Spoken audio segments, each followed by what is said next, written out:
Hey there, I'm Pernilla, a 28-year-old Danish girl trying to navigate life in the USA. So there I was sitting in my favorite coffee shop in downtown Chicago, sketching logo ideas, when this guy walks in. Tall, dark, and handsome doesn't even begin to cover it. That was Brandon. 3 whirlwind months later, we were saying, I do. You're sure about this, Pernilla?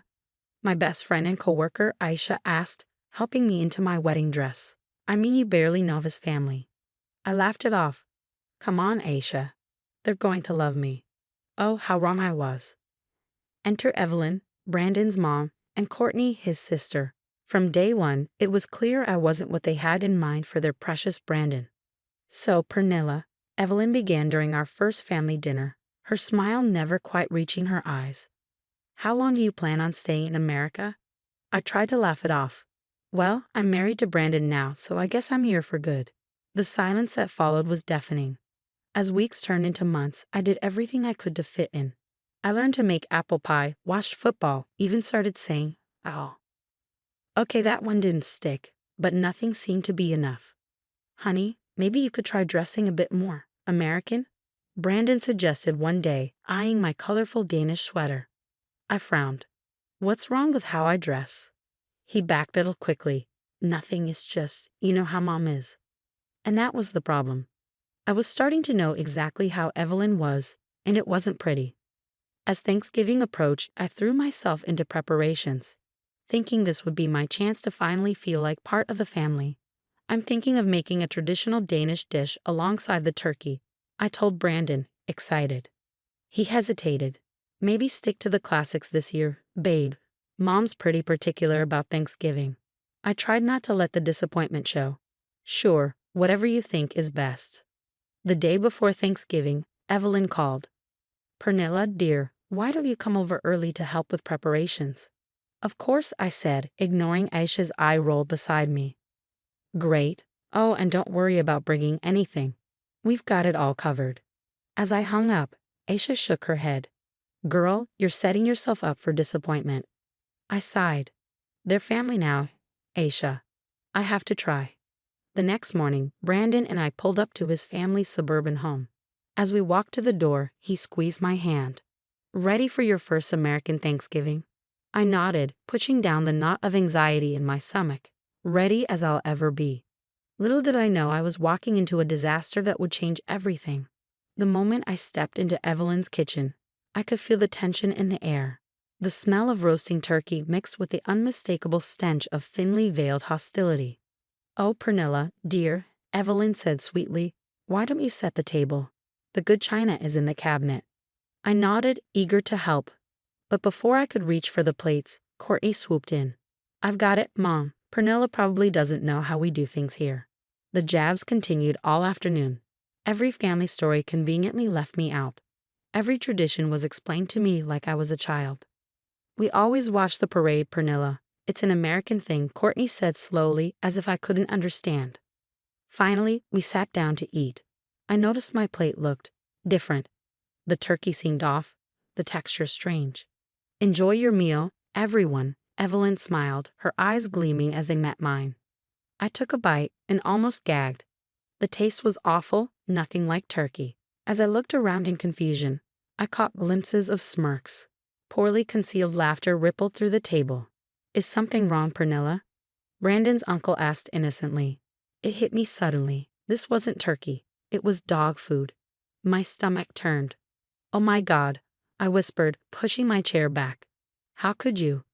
Evelyn's laughter was the loudest. Come now, Pernilla, it's just a little joke. Don't be so sensitive. I turned to Brandon, hoping for support, but he just sat there with a weak smile. Babe, they're just teasing. It's not a big deal.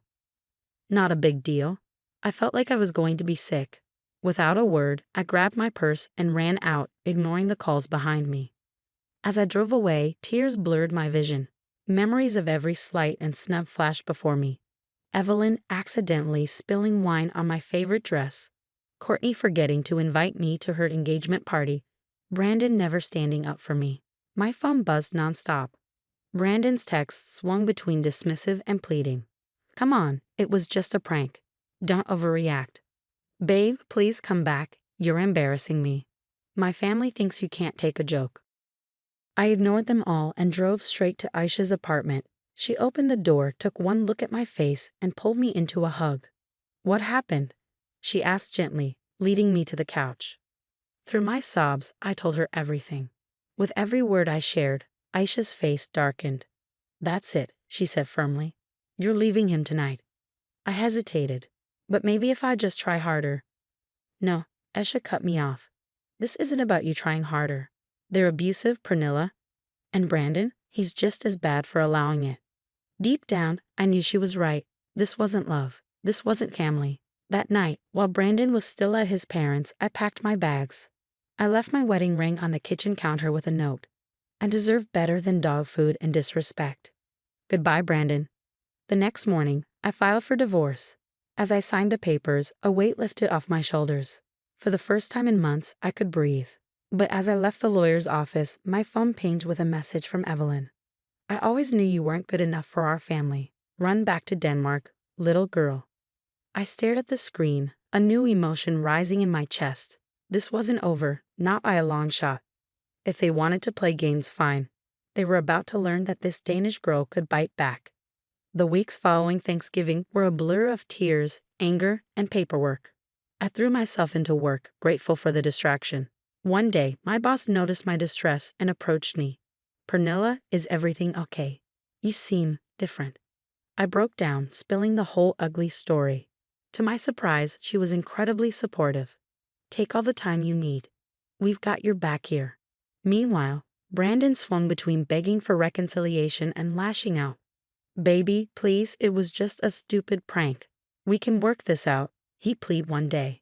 The next, it was, you're being ridiculous. My family's right.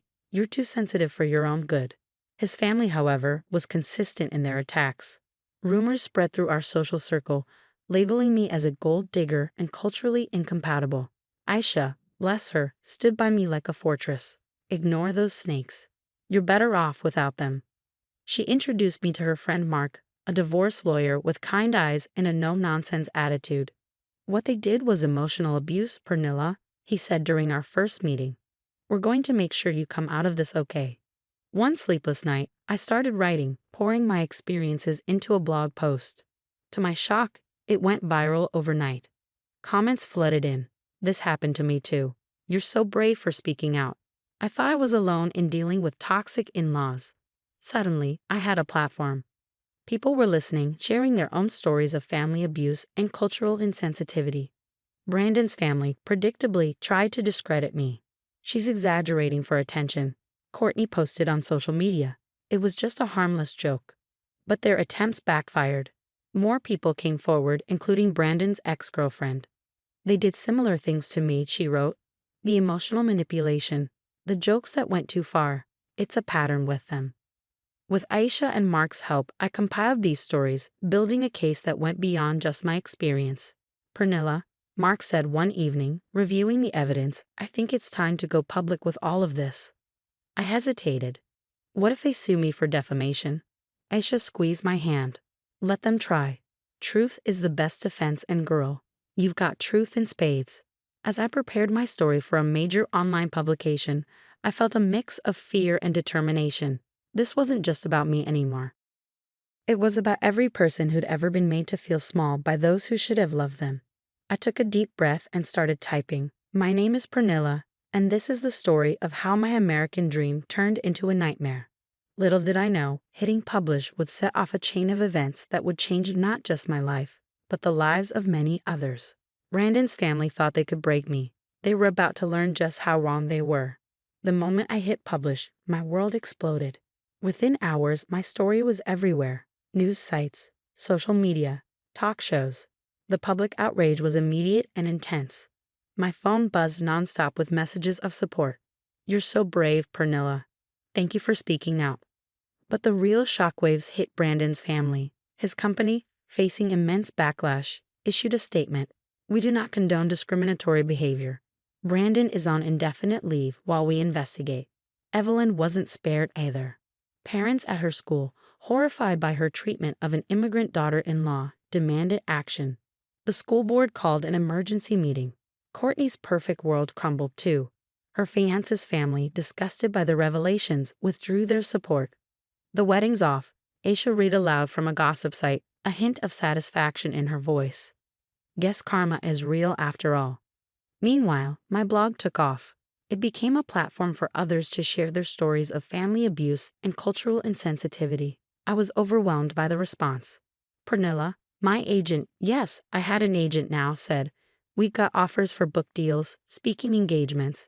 People want to hear your story." It was surreal. Me, the girl who once felt voiceless, now had the world's ear.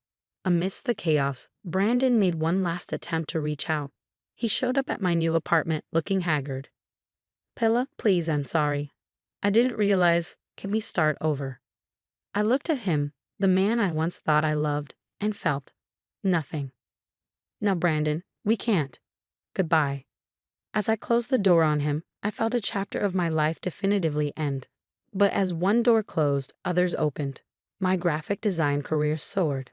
Clients, impressed by my story and my work, flooded in.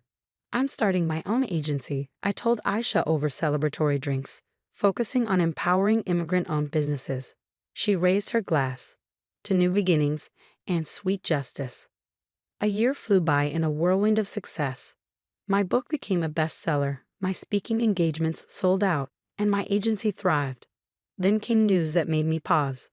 Brandon's family business, the cornerstone of their wealth and status, was struggling. Boycotts and bad press had taken their toll. "They're selling off assets," Mark informed me during a catch-up call. "Seems the mighty have fallen." I felt a twinge, not of sadness, but of closure. The final victory came unexpectedly. I was nominated for an advocacy award recognizing my work in immigrant rights and family abuse awareness. Standing on stage, accepting the award, I saw my journey flash before my eyes. The scared, lonely immigrant girl, the betrayed wife, and now this, a woman, strong, successful, and proud of her scars. "This award," I said into the microphone, "is for every person who's ever felt alone in a foreign land or unwelcome in their own family. You are seen, you are heard, and you are worthy of love and respect." As applause washed over me, I thought about Brandon's family. Their cruelty had been intended to break me, but instead, it had forged me into something stronger than they could have ever imagined. I left the stage, award in hand, ready to write the next chapter of my life, on my own terms, in my own words, with the strength of my experiences behind me. And that's the end of Pernilla's journey from victim to victor. Now here's a question for you.